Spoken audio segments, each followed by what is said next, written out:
I'm Sarah, 32 years old. I work for a company, but I'm currently on parental leave. It's been about 4 months since I gave birth to my daughter, and I'm starting to think about going back to work. On the other hand, it seems that my husband Sam hasn't really come to see himself as a father yet, despite the birth of our daughter. Sarah, you're not going to quit your job just because we had a baby, right? That's what Sam said right after the birth, when most people would offer words of appreciation. Not just me, but my parents, who were there, also showed signs of concern at his words. I'm just glad she was born healthy. Let's talk about work once things have settled down a bit. Unable to stand the look on my parents' faces, I quickly changed the subject. We've been married for 3 years, but Sam's odd behavior didn't start recently. It's been there since we got married. His quirks that I used to find funny and charming when we were single have become one of the causes of my fatigue now that we're living together. My husband probably makes a lot of mistakes at work as well, as he seems to get reprimanded by his boss frequently and often looks very depressed when he gets home. I might not be cut out for this company. Once he gets like this, nothing I do helps. He spends the rest of the day looking downcast. But it seems that he forgets about it by the next morning, as he's usually cheery again. Are you okay now? You looked really down yesterday. Even when I voice my concerns, he leaves for work as if nothing had happened. Sam has a very volatile personality and tends to make impulsive decisions. And although he doesn't seem to realize it, he often misunderstands things and jumps to conclusions, which frequently leads to mistakes. But since we got married, there's one thing I've come to understand about him. That is, he thinks his mother's opinion is absolute. Sam and his mother are unusually close, which surprised me when we first got married. I wonder if it's because he's worried about his mother, who lost her husband and now lives alone, that Sam still visits his parents' home every day. Sam has one older brother, but they don't seem to get along.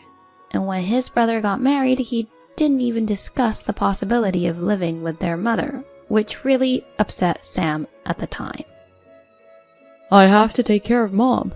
It's a shame she was abandoned by my brother. This is the reason we live near his parents' home. Although I was prepared to live with Sam and his mother, surprisingly, his mother did not want to live with us. You two should live your own lives. I find it easier to live alone. Despite what she said, Sam still decided to live in an apartment just a stone's throw away from his parents' house because he was worried about her. Living at a distance where he can be called upon at any time and only asking for help when she needs it is very convenient for my free-spirited mother-in-law and has more advantageous than living with a stranger like myself. At the time, I also thought that living near my parents-in-law was the best option, but now I often find it a nuisance. I might have caught a cold. I can't move because I feel so sluggish. Sarah, can you make dinner? She often calls me during work with such requests, and not only to make meals, but also a large amount of laundry is dumped on me, saying she is fatigued and has back pain.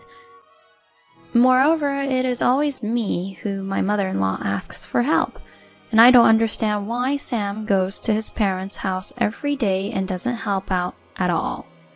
But when I complained about this, Sam said firmly, Isn't that your duty as a wife?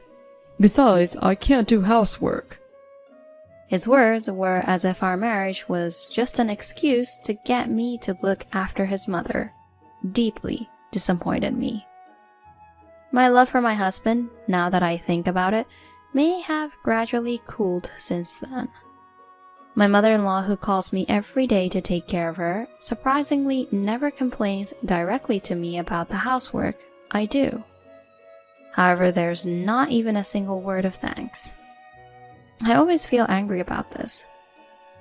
It seems like my mother-in-law thinks it's natural for me to do the chores at her house, and she only complains about my cooking to my husband. My mother-in-law, who was only interested in my husband, shows almost no interest in me.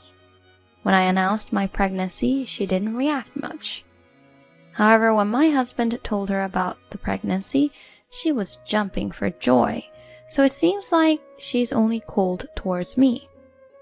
In fact, my mother-in-law already has 2 grandchildren, but she hasn't seen them even once because she doesn't get along with her older son. Our child will be like the first grandchild for Mom. She'll be so happy when the baby's born. I was taken aback by my husband's words, which seemed like he was looking forward to his mother's joy more than the birth of our child. Even so, I still believed that once our child was in front of him, his interest in his mother would fade. But even when our child was born, my husband talked about money and work before expressing any emotions towards our daughter or words of appreciation to me. My husband has always been a spender, and I often worry about his shopping habits, especially the large amounts of fitness equipment he bought online, which I never saw him use. I had to dispose most of it when I started my maternity leave. Hey, I was planning on using that. Don't just throw stuff away without asking. I spoke to my angry husband as gently as I could. We're having a baby soon. We need to be careful with our money. Despite my calm words, my husband sulked and wouldn't talk to me for several days. Since I was going to be taken care of by my parents after my first childbirth, I went back to my parents' home. The day after, I got a call from my husband. Sarah, what are you doing? What about my meals? When are you coming back? I had told my husband several times that I was going to my parents' house after I had the baby. I couldn't suppress my irritation at him for saying such things the day after I was discharged. I told you I'd be staying at my parents' house for a while. You can do your own chores. If you can't, ask your mother for help, or you can go to your parents' house. When I, who was upset, spoke in a strong tone, my husband said with a sulky voice, Of course, Mom is at our house every day, but she doesn't do housework, and she gets tired of the food I buy every day, so she tells me to make something. I was so flabbergasted that I couldn't find the words to respond. Considering my mother-in-law's immense affection for my husband, I naturally assumed she would take care of him while I was away. What an unexpected development. Ever since then, I've been receiving daily SOS calls from my husband. Fed up, I decided to return home once with my father. What we found was our home looking like a pigsty, even though it had only been a week since I got out of the hospital. Despite clearly foreseeing this would happen again, my father disposed of the trash, and I prepared meals for a few days. In the evening, I contacted my husband, but he didn't even say thank you, instead asking, When are you coming next? I was so angry at my husband that I couldn't help but yell. Aren't you ashamed that you can't even do things for yourself? My father had to clean up all that trash. Seeing me hang up the phone in anger, my father, looking worried, said to me, Sarah, is everything going to be okay with raising your child and dealing with Sam? From what I saw today, it seems like Sam doesn't do anything around the house. I felt pathetic being able to confidently say everything was fine in response to my father's question. I hadn't said anything to avoid worrying my parents, but I couldn't hide it any longer, so I told my parents about my husband's usual behavior. You can come back anytime when it gets tough, my parents said. Since my daughter was born, I've been frustrated with my husband's behavior and feeling down. My parents' words were very encouraging. I need to work hard for my daughter's sake. Just thinking that I have a place to rely on gave me strength. Returning home after a month at my parents', I became painfully aware of how tough it was to balance household chores and childcare.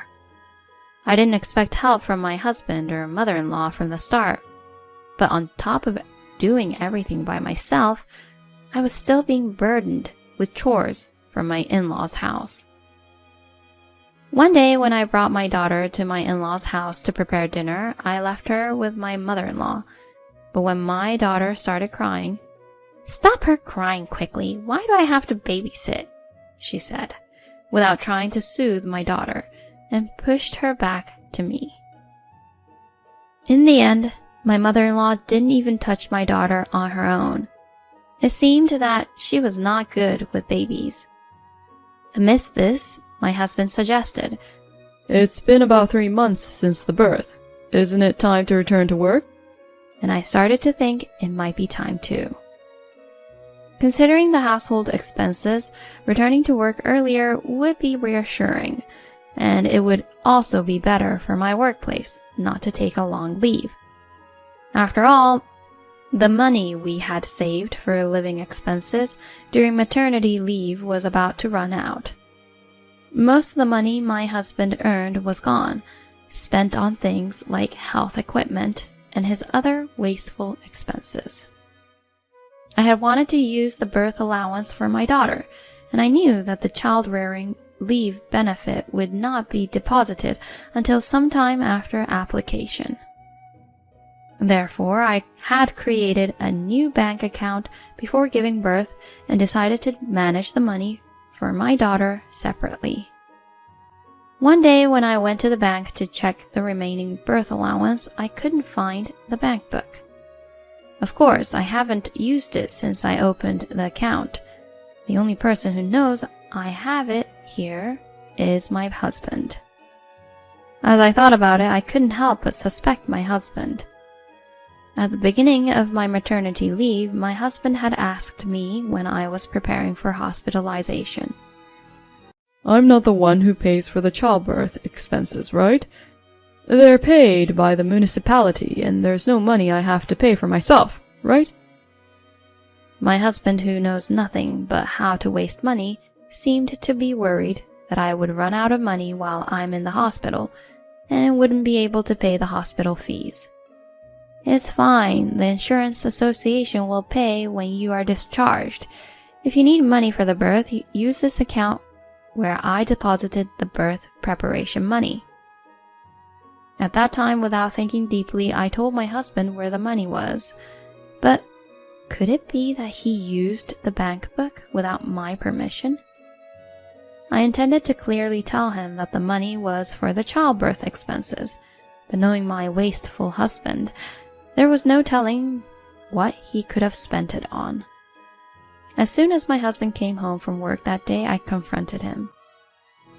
"Hey, I can't find the passbook where I deposited the funds for childbirth preparation. Do you know where it is?" I was dumbfounded by my husband's words, who, without any hesitation, responded to the inquiry. "Oh, I gave all that money to Mom.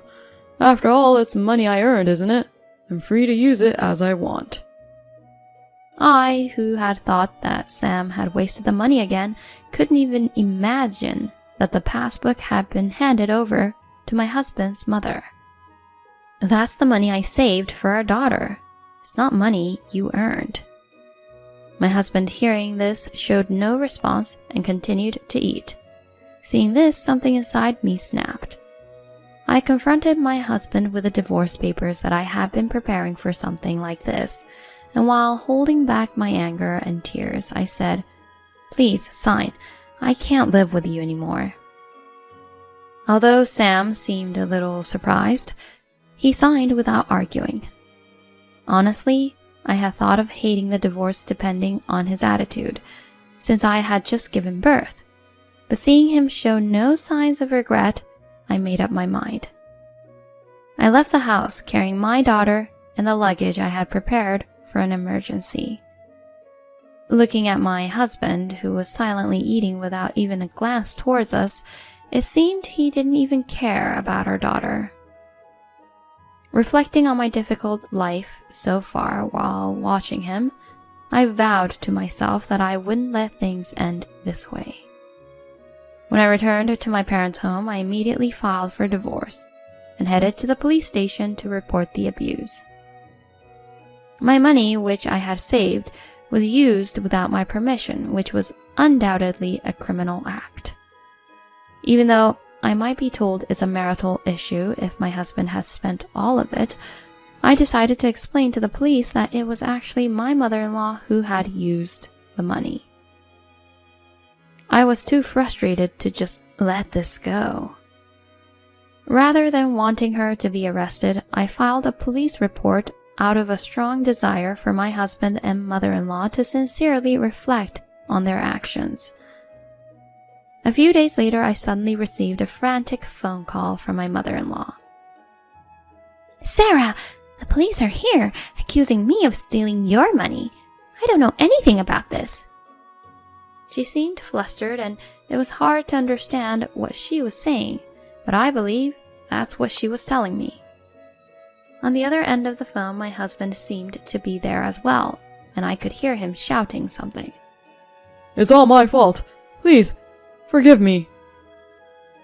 "I don't know anything. I didn't take any money." I responded politely to my mother-in-law, who was crying out on the other side of the phone. All I did was report to the police that the money I had saved for my daughter's birth was missing. Upon hearing my words, my mother-in-law was surprised and suddenly fell silent. "What? What does that mean?"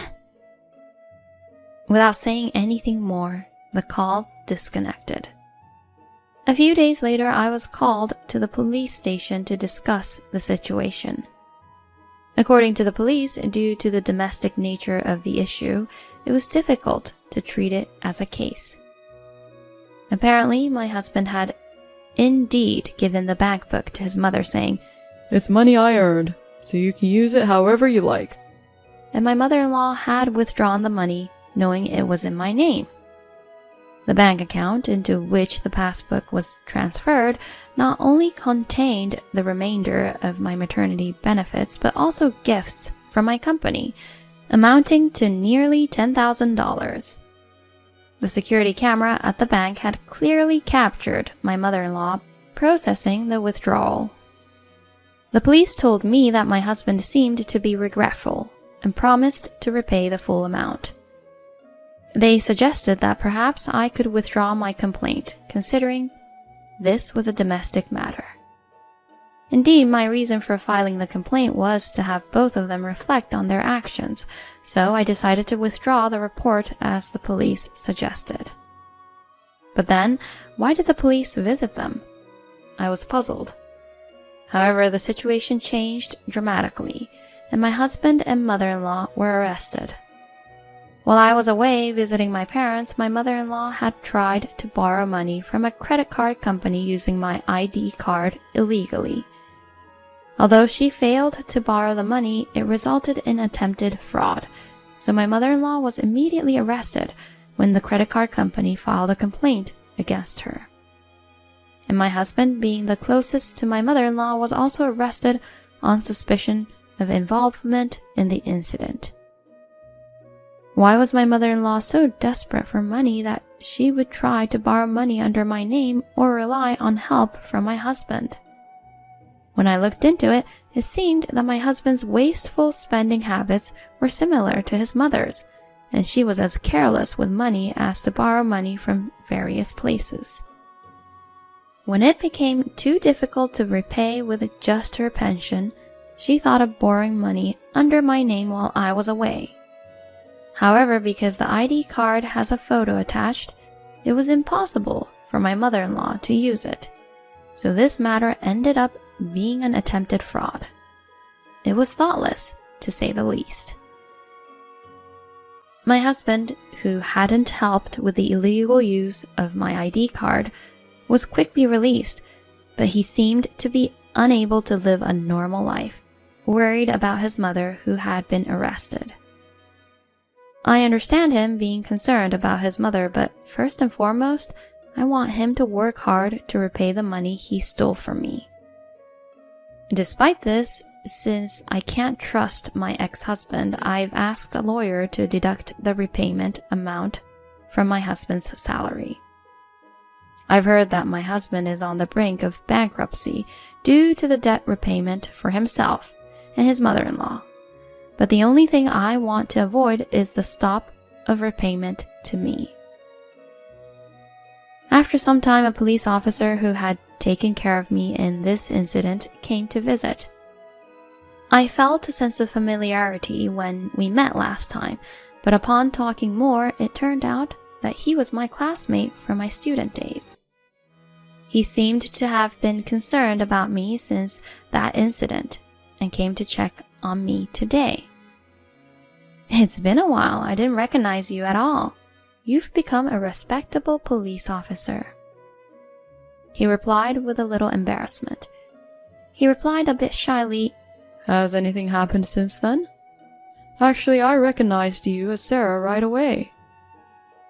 From that day, he visited me several times, but his excuse that I'm not here for work was somewhat amusing. As we talked several times, I learned that he was also single, and I felt that this reunion was gradually turning into love. Maybe this time I should be the one to go see him?